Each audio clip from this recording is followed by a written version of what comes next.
ఈ సంవత్సరం mega family నుండి 8 సినిమాలు రాబోతున్నాయి అనడంలో ఎలాంటి సందేహం లేదు. ఇప్పటికే 6 సినిమాలు డేట్స్ కన్ఫర్మ్ కాగా ఇంకో 2 సినిమాల డేట్స్ మరికొన్ని రోజుల్లో ప్రకటించే వీలున్నట్లుగా తెలుస్తోంది.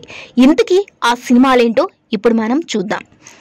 25th December 2020 చిరు ఫ్యామిలీ నుండి వచ్చిన సినిమా థియేటర్స్ లో రిలీజ్ అయిన మొట్టమొదటి సినిమా సోలో బ్రతికే సో బెటర్.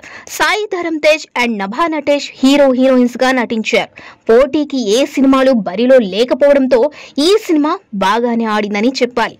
ఇక ఫస్ట్ డెబ్యూట్ సినిమా ఉప్పెన సినిమాతో థియేటర్స్ లో సందడి చేయబోతున్నాడు సాయి ధరమ్ తేజ్ తమ్ముడు Vaishnav Tej. Already musical hit అయిన ఈ సినిమా ఈ నెల 12న ప్రేక్షకుల ముందుకు రానుంది.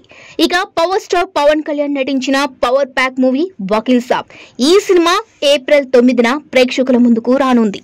ఇక మెగాస్టార్ చిరంజీవి గారు నటిస్తున్న 153వ సినిమా ఆచార్య మే 13వ తారీఖున మెగా ప్రేక్షకుల ముందుకి రానుంది. వరుణ్ తేజ్ ప్రతి సినిమాలో వైవిధ్య కొత్త కథాకథనంతో వచ్చే హీరో. ఈసారి గణి సినిమా ద్వారా బాక్సర్ గా రాబోతున్నాడని తెలుస్తోంది. ఈ సినిమా జూలై 30న రిలీజ్ కాబోతోంది. ఇక Allu Arjun great artist, great dancer, great performance అన్న మాటలకు నిలువెత్తు నిదర్శనం అల్లు అర్జున్. ప్రతి సినిమాకి కొత్త స్టైల్, ఎప్పుడూ డిఫరెంట్ మూవీస్ తో వచ్చే బన్నీ ఈసారి పుష్ప సినిమా ద్వారా బాక్స్ ఆఫీస్ ని షేక్ చేయనున్నారు.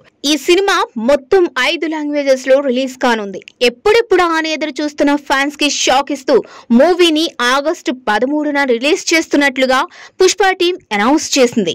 ఇక వరుణ్ తేజ్ మరియు విక్టరీ వెంకటేష్ నటించిన చిత్రం F2 హిట్ కి సీక్వెల్ గా వస్తున్న F3 మూవీ డేట్ ఇంకా అనౌన్స్ చేయలేదు. ఇక pan India movie RRR Tarak మరియు రామ్ చరణ్ కలిసి నటిస్తున్న ఈ బిగ్ మూవీ త్వరలోనే రిలీజ్ డేట్ అనౌన్స్ చేయబోతున్నారు. ఈ వీడియో మీకు నచ్చినట్లయితే లైక్ చేయండి, షేర్ చేయండి, సబ్స్క్రైబ్ చేయండి. పక్కనే ఉన్న బెల్ బటన్ ని క్లిక్ చేయడం మాత్రం మర్చిపోకండి.